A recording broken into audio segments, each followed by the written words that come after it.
नमस्कार मंडळी, मी कोण्या पक्षाचा, तू कोण्या पक्षाचा अशातून वाद निर्माण झाले. भावकीत भांडणं लागले, परंतु नेते मात्र बाजूलाच राहिले.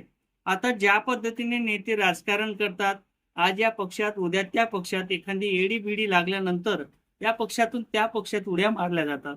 परंतु कार्यकर्त्यांचा मात्र कचराच झाला.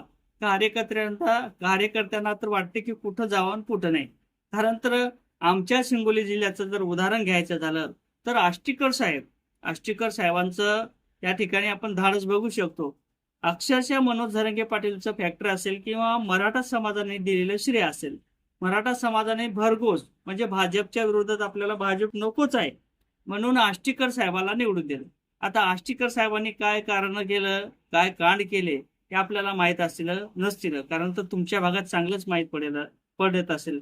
आणि आष्टीकर साहेबांनी अक्षरशः एकनाथभाई शिंदे यांचा हात धरला. आता यापूर्वी सुद्धा संतोष बागरे यांनी तर उल्लेख केलाच होता की आष्टीकर साहेब लवकरच एकनाथभाईच्या सोबत येतील. म्हणजेच एकनाथभाईंनी जर दाढीवरती हात जरी फिरला तर मग काय होईल हे आपल्याला चांगलंच माहीत असते.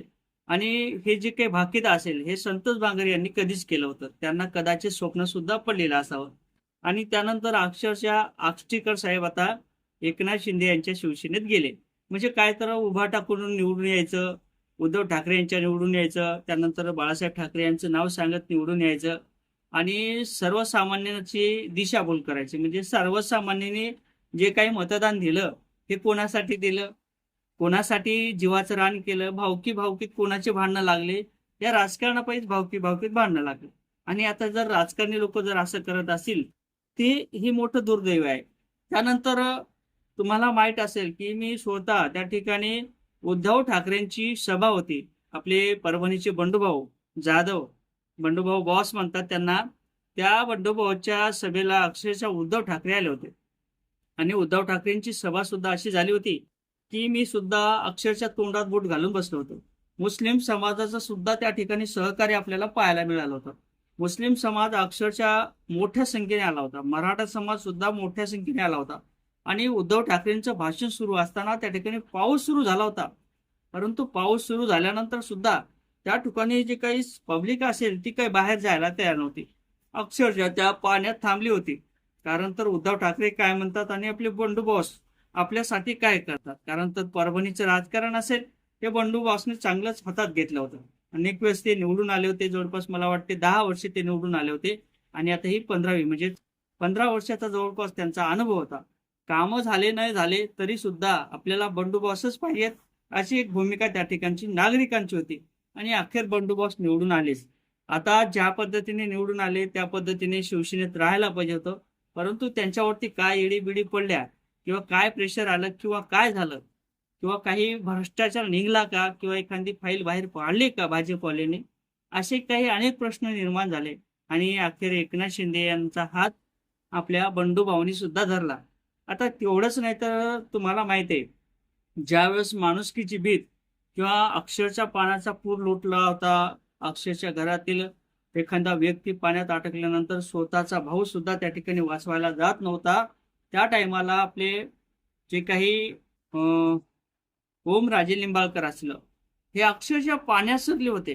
पाण्यात शिरले आणि त्या ठिकाणी या जनतेला वाचवायचा जे काही व्हिडिओ वगैरे व्हायरल झाले, जनतेला कसं वाचवलं, त्या ठिकाणी मुलांना कसं वाचवलं याची स्तुती आपण केली पाहिजे. लिंबाळकर साहेबांनी चांगलं खूप काम केलं.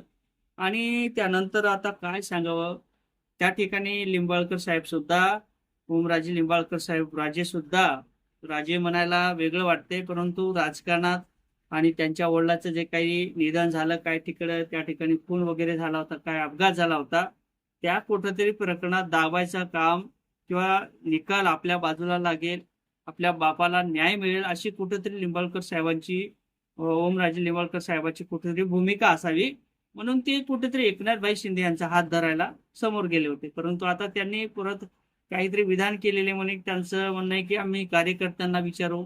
आता कार्यकर्त्यांना जर विचारायचं झालं तर मग जे आपले काही ओमराजे लिंबाळकर साहेब असलं यांनी सुरुवातीला त्या गोष्टीचा विचार केला नाही का, कार्यकर्त्यांचा विचार घेतला नाही का, असे अनेक प्रश्न आहेत. आता जे काही नेते करतायत, राजकारण सध्याचं तापलेलं आहे. भाजपने जर अक्षरशः कहर माजवलेला आहे. आपल्याला कसं निवडून आणायचंय, विरोधी पक्षाला कसं दाबायचंय, तो जर त्या चांगल्या पद्धतीने ऐकत नसेल, पैसा देऊन जरी ऐकत नसेल, एखादं काम देऊन जरी ऐकत नसेल, तर त्याला कसं बसवायचं ते चांगलंच माहित आहे. म्हणून भाजपची चक्की असेल, त्या चक्कीत कोणताही गहू जाऊ दे, मग लोकमत जाऊ दे, त्यानंतर शरबती जाऊ दे, आपला एखादा खपरीली गहू जाऊ दे, कोणताही जाऊ दे, त्या चक्कीतनी फार चांगला पिसून काढला जातो. आणि पिसून काढल्यानंतर मग त्या दळणातनी काय मीठ कालवायचं, कसं मीठ कालवायचं, ते भाजपवाल्याला चांगलंच माहिती आहे. म्हणून काय तर आता राजकारण असेल ते तुम्ही तसा विचार करा. आणि भावांनो, भांडणं वगैरे करत बसू नका. कारण तर सत्तेसाठी हे लाचार सत्तेधारी किंवा आमदार खासदार असतील, हे कोणाचाही बळी द्यायला मागे पुढे पाहत नाहीत. स्वतःच्या अवलादीचा सुद्धा बळी द्यायला मागे पुढे पाहणार नाही. म्हणून सतरंजा वगैरे उचलणं बंद करा. भावांनो, गोडी गोविंदाने राहा आणि आपलं जे काही उत्पन्न असेल ते वाढवण्याचा प्रयत्न करा. जय शिवराय. आणि कमेंट असेल कमेंट करा आणि कमेंटमध्ये नक्कीच जय शिवराय लिहायला सुद्धा विसरू नका. जय शिवराय.